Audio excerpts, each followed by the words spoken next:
그날 저들에게 어떤 일이 일어났습니까? 무엇이 저들을 자유케 해준 것입니까? 그날 유월절 어린 양이 죽었습니다. 죽어야 할 저들을 대신해서 어린 양이 죽은 것입니다. 그 어린 양이 죽으면서 쏟아낸 피가 저들의 문지방에 뿌려지고 발라졌을 때에 하나님께서는 그 문지방을 넘어 유월하여서 저들의 집 안으로 들어가셨습니다.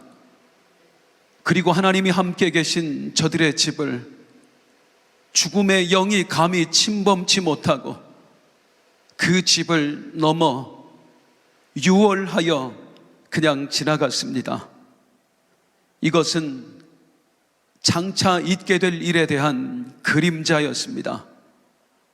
그로부터 약 1500년 후에 그림자가 아닌 진정한 유월절 의식이 예루살렘 성 밖에서 행해졌습니다.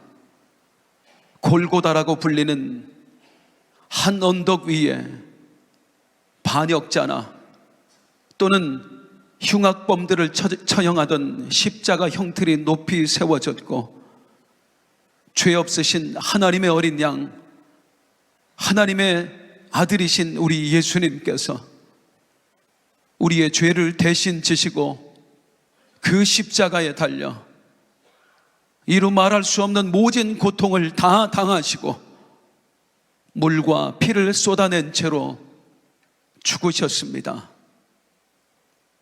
이 십자가 처형의 고통은 당시 어떤 처형 방식도 여기에 비견될 수 없을 만큼 그야말로 극한의 고통을 주는 처형 방식이었습니다.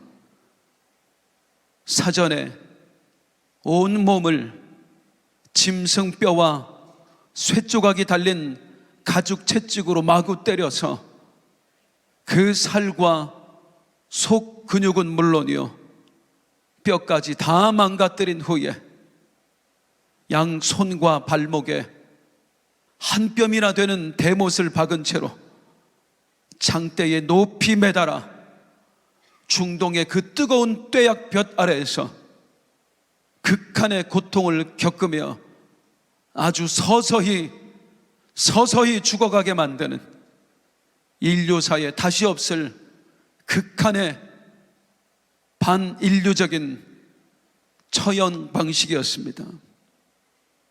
우리 예수님 왜 이렇게 죽으셔야 했습니까? 많은 분들이 궁금해하는 게 있습니다. 왜 하고 많은 처형 방식 중에 하필이면 십자가형이었나요? 다른 처형 방식들도 많이 있는데 왜 하나님은 우리 예수님을 십자가형으로 죽게 하셨을까요? 솔직히 목을 매달아 죽이는 교수형이나 또 목을 잘라 죽이는 참형을 받았더라면 우리 예수님 큰 고통 없이 단번에 죽으실 수 있었습니다. 이왕이면 예수님 그렇게 죽게 하실 수도 있는 것 아니었나요? 그런데 하나님은 왜 온종일 극한의 고통 속에서 몸부림치다가 죽으셔야 할 그 십자가형을 당하게 하셨는가? 그 말입니다. 조금 전에도 말씀드렸지만 당시의 그 십자가형은 반역자나 또는 극악무도한 흉악범들에게나 행해지던 사형법이었습니다. 엄밀히 따지면 우리 예수님 사형당할 이유도 없으셨지만 만일 사형을 당하시더라도 십자가형으로 죽으실 이유가 전혀 없었습니다. 그분은 반역자도 아니셨고 또한 그분은 흉악범도 아니었거든요. 그런데 예수님은 왜 십자가형을 당하셔야 했을까요? 또 하나님은 왜 예수님이 십자가형으로 죽게 그냥 방치하셨을까요? 바로 그것 때문입니다. 십자가형이 그 당시에 반역자들에게 행해지던 처형법이었기 때문입니다. 그래서 우리 예수님은 십자가에서 반역자로 형벌을 받으신 것입니다. 왜요? 우리 때문입니다. 우리가 하나님께 저지른 죄악이 바로 반역의 죄였거든요. 하나님처럼 되려고 우리가 하나님께 반역을 저지르고 하나님을 떠났기 때문입니다. 그래서 우리 예수님 우리를 살리시기 위하여 우리의 죄를 대신 지고 대속의 죽음을 죽으셔야 했기에 그 당시에 반역자를 처형하던 십자가형으로 죽으셨던 것입니다. 즉, 나 때문에 우리 예수님 십자가형으로 죽으신 것입니다. 반역자인 나 때문에 더 극한의 고통을 받으면서 죽으셔야 했던 것입니다. 이사야 53장 5절 6절 말씀. 그가 찔림은 우리의 허물 때문이요 그가 상함은 우리의 죄악 때문이라. 우리는 다 양 같아서 그릇 행하여 각기 제 길로 갔거늘 여호와께서는 우리 모두의 죄악을 그에게 담당시키셨도다. 우리가 그릇 행하여 각기 제 길로 갔거늘 우리가 하나님께 반역을 저질렀고 내가 하나님 되어 살아갔거늘 여호와께서는 우리 모두의 반역의 죄를 죄 없으신 그분께 담당시키셨도다. 하지만 예루살렘 성 밖에 모인 그 무리들 중에 그 어느 누구도 그 사실을 알지 못했습니다. 하나님의 아들이신 예수님께서는 내 반역의 죄를 대신 지고 십자가 처형을 마다하지 않으셨는데 그때 그곳에 모인 사람들은 마태복음 27장 30절 그에게 침뱉고 갈대를 빼앗아 그의 머리를 치더라. 예수님에게 침을 뱉었고 갈대로 예수님의 머리를 때렸습니다. 또 어떤 이들은 요한복음 19장 3절 앞에 가서 이르되 유대인의 왕이여 평안할지어다 하며 손으로 때리더라. 예수님 면전에 대고 예수님을 조롱하면서 손바닥으로 예수님을 때렸습니다. 그 당시에 누군가의 머리를 때린다거나 손바닥으로 누군가의 몸을 때리는 것은 그 당시 짐승만도 못한 존재로 여겨졌던 노예들에게나 행하던 일이었습니다. 우리 예수님 저들에게 짐승만도 못한 취급받으며 골고다로 올라가셨던 것입니다. 그런데도 우리 예수님 어떻게 하셨다고 말씀합니까? 이사야 53장 7절 그가 곤욕을 당하여 괴로울 때에도 그의 입을 열지 아니하였으며 마치 도수장으로 끌려가는 어린 양과 털 깎는 자 앞에서 잠잠한 양같이 그의 입을 열지 아니하였도다. 우리 예수님 입을 열지 않으셨어요. 내가 왜 죽는 줄 알아? 너희 때문이야. 하나님, 내가 왜 이런 자들을 위해 죽어야 합니까? 우리 예수님 단 한마디의 변명도 하지 않으셨고요, 우리 예수님 단 한마디의 원망도 내뱉지 않으셨습니다. 그저 묵묵히 침묵하며 그 고난의 길을 걸어가셨습니다. 도대체 왜 그러셨을까요? 그 침묵으로 우리 예수님 우리에게 뭘 알게 하고 싶으셨던 것일까요? 7절을 다시 보겠습니다. 그가 곤욕을 당하여 괴로울 때에도 그의 입을 열지 아니하였으며 마치 도수장으로 끌려가는 어린 양과 털 깎는 자 앞에서 잠잠한 양같이 그의 입을 열지 아니하였도다. 털 깎는 자 앞에서 잠잠한 양같이 우리 예수님 우리에게 마지막 그 순간에 이거 보여주고 싶으셨던 거예요. 하나님 앞에서 잠잠한 모습이요, 하나님께 순종하는 모습이요. 아무리 모진 핍박과 조롱과 극한의 고통을 당한다고 할지라도, 그것이 하나님의 명령이라면, 그것이 하나님의 뜻이라면 양이 제 주인의 뜻에 순종하듯이 나를 내려놓고 주인 되신 하나님께 순종하는 모습, 우리 예수님 그거 보여주고 싶으셨던 거예요. 하나님께 반역했던 우리들에게요. 늘 하나님을 거부하고 내 뜻을 주장하는 우리들에게 우리 예수님 그거 보여주고 싶으셨던 거예요. 나의 원대로 마옵시고 아버지의 원대로 하옵소서. 사랑하는 성도님들, 우리 예수님의 소원이 뭘까요? 바로 그것입니다. 구원받은 내가 하나님께 반역을 그치는 것, 이게 우리 예수님의 소원입니다.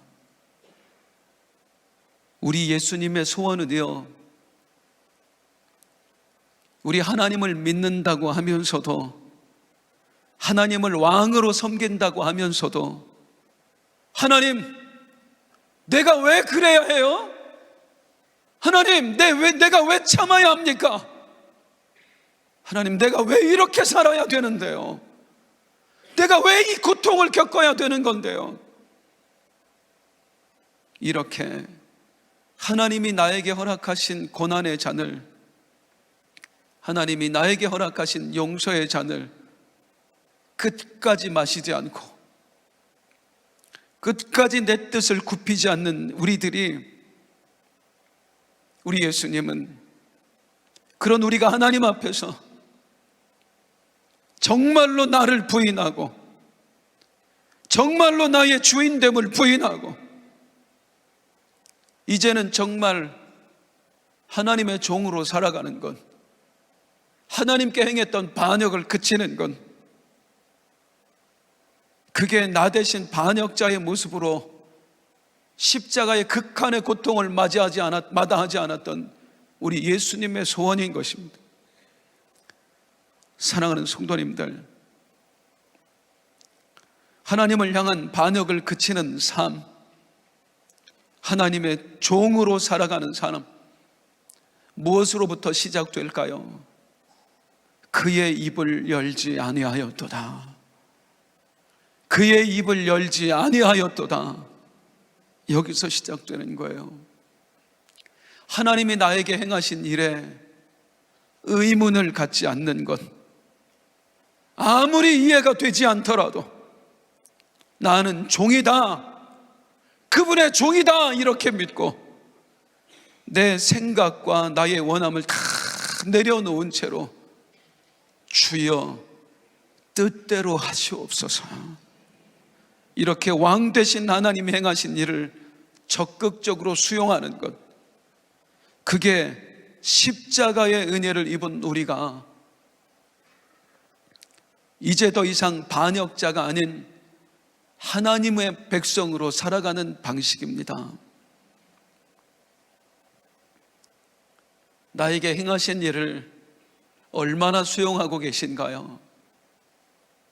나에게 명령하신 하나님의 뜻에 얼마나 순종하며 사시나요? 미국 LA에서 사역하시던 한 여목사님의 고백입니다. 그분의 삶에 너무나 큰 고통이 찾아왔답니다. 늘 하나님께 울부짖었대요. 하나님, 내가 왜 이런 고통을 당하며 살아야 됩니까? 하나님을 원망했대요. 그러던 어느 날 목사님 환상을 보게 되었습니다. 우리 예수님께서 로마 병정들에게 채찍으로 맞는 환상이었습니다. 그 채찍의 끝에는 쇠조각이 붙어 있었어요. 그 채찍이 휘둘려 내리쳐질 때마다 예수님의 등은 피투성이가 되었습니다. 채찍 끝에 붙은 쇠 조각에 예수님의 살점이 파여서 나왔어요. 그 피 묻은 예수님의 살점이 먼 발치에서 바라보고 있던 이 목사님의 바로 앞에 튀어 버렸대요.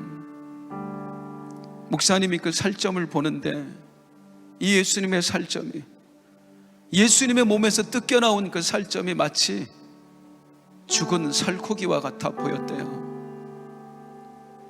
그걸 보며 흐느끼고 있는데 환상 중에 우리 예수님 하신 말씀, 얘야, 내 딸아, 너는 어떻게 살고 싶니? 내 몸에서 뜯겨나온 이 살점처럼 나에게서 떨어져서 살고 싶니? 아니면 여전히 채찍에 맞으며 고통스러워하고 있는 내 몸에, 이 몸통에 붙어서 살겠니? 그때 목사님의 눈에 예수님의 등짝이 보였대요.